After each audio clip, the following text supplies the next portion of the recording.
Hello everyone, আসসালামু আলাইকুম। Welcome back to my channel. আশা করছি সবাই ভালো আছেন।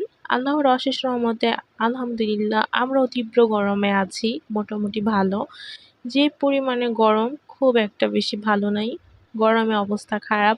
যাই হোক, এখানে আমি মাছ কাটাকাটি দিয়ে ব্লগটা শুরু করলাম। সকালে বাজার থেকে এই মাছটা আনা হয়েছে, এটা হচ্ছে সিলভার কাপ মাছ ছিল, একটু বড় সাইজের ছিল, ক্যামেরাতে কেন জানি ছোট লাগতেছে। তো এখন আমি মাছটা কেটে ধুয়ে নিব। এবারের গরমে সবার অবস্থাই খুব খারাপ হয়ে গিয়েছে, কি আর বলবো, খুবই খারাপ অবস্থা। এত বেশি মাত্রাতিরিক্ত গরম যা সহ্য করার মতো না। যাই হোক, সবাই সবার জন্য দোয়া করবেন, সবাইকে আল্লাহ সুস্থ রাখুক, ভালো রাখুক।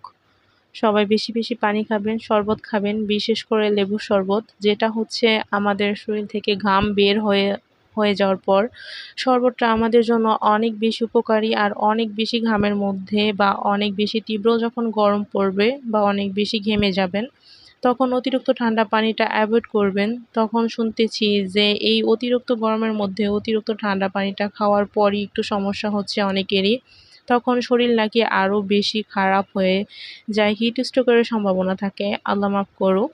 তো তীব্র গরমে হঠাৎ করে ঠান্ডা পানিটা না খেয়ে শরীরে ঘাম শুকিয়ে একটু ঠান্ডা জায়গায় বসে বা একটু স্থির হয়ে নিজেকে একটু স্থির করে তারপর আস্তে ধীরে হচ্ছে আপনি অতিরিক্ত ঠান্ডা পানিটা থেকে নর্মাল পানিটা মিক্স করে খেতে পারেন।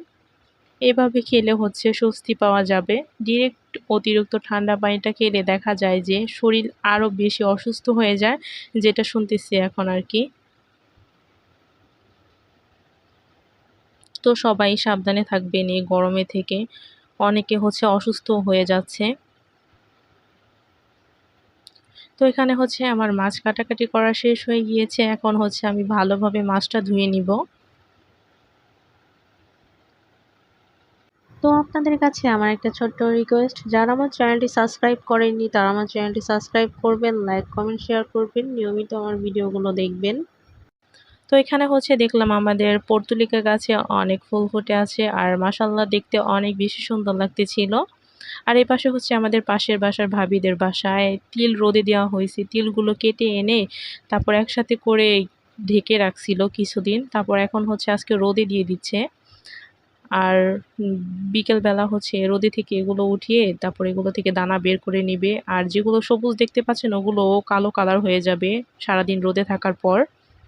তো তারপর হচ্ছে আমাদের গাছ থেকে আম পেড়ে নেওয়া হয়েছে। গত কয়েকটা ব্লগ আগে আপনারা দেখতে পেয়েছিলেন যে বাসায় আচার বানানো হয়েছে। তো আচার তো অল্প একটু হয়ে গেছে, আর অনেক বেশি টেস্ট হয়েছিল। অল্প একটু হয়ে গেছে, এখন অল্প একটু আছে, এর জন্য ভাবলাম যে কাঁচা আম থাকা অবস্থায় আবার আচার বানিয়ে নিই। তো এর জন্য আম কেটে নিয়েছি, আর এখন যাব ছাদে আমগুলো রোদে দেওয়ার জন্য।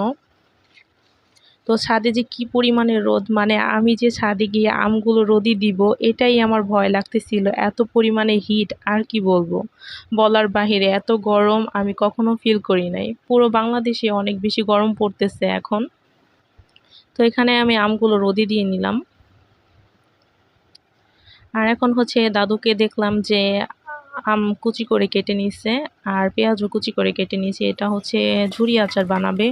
তো এখন রোদে দিয়ে দিচ্ছিল সব কিছু একসাথে মিক্স করে, আলাদা আলাদাও দেওয়া যায়, আর দাদু একসাথে মিক্স করে দিচ্ছিল। তো দাদুকে প্রতি বছরই দেখা যায় যে ওনাদের তো আম বাগান আছে, তো প্রতি বছরই দেখা যায় যে অনেক ধরনের আমের আচার বানায়। তো এখনও প্রতিদিনই দেখি যে আম কেটে কুটে যে প্রতিদিনই কোনো না কোনো রকমের আচার বানাই উনি, ওনার হয়তো বা আচার বানাতে ভালো লাগে তাই।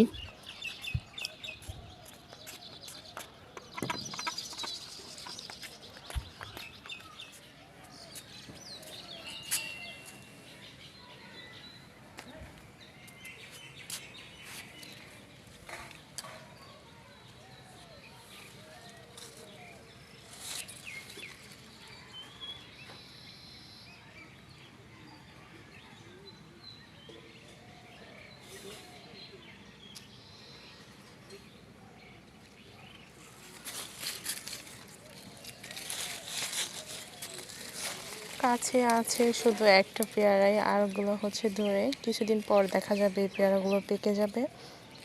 আর খেতেও অনেক বেশি মিষ্টি থাকে, আর ভেতরে হচ্ছে গোলাপি কালারের হয় এই পেয়ারাগুলোর, আর সাইজ এরকমই থাকে। এর থেকে আর একটু হয়তো বড় হবে বা এতটুকু বা এর থেকেও ছোট হয়। এখন এটা আমি খাবো। এটার ভিতরে হয়তো বা গোলাপি কালারটা এখনো হয়নি, হলেও হয়তো বা হালকা গোলাপি কালার হয়েছে।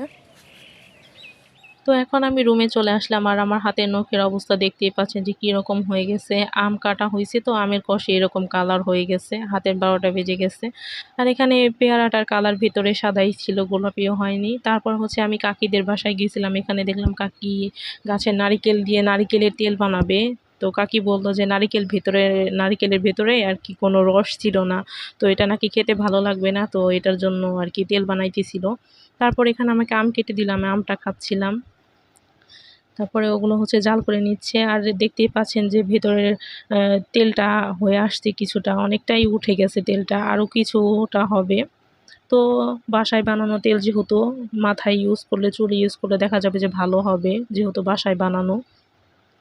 তো তারপর বিকেলবেলা এখানে চলে আসলাম। সকালে দেখাইছিলাম যে আপনাদের যে তিল রোদে দেওয়া হয়েছে, তো এই এখন তিলগুলো থেকে দানা বের করে নেওয়া হয়েছে ওই গাছগুলো থেকে, আর এখন এগুলো ঝেড়ে নিচ্ছিল ভাবি। আর এখানে আমরা ভাবির সাথে বসে বসে গল্প করতেছিলাম। আমার ননদ ছিল, আমি আর ভাবির হাজব্যান্ড মানে ভাইয়াও ছিল, বসে বসে আমরা গল্প করতেছিলাম।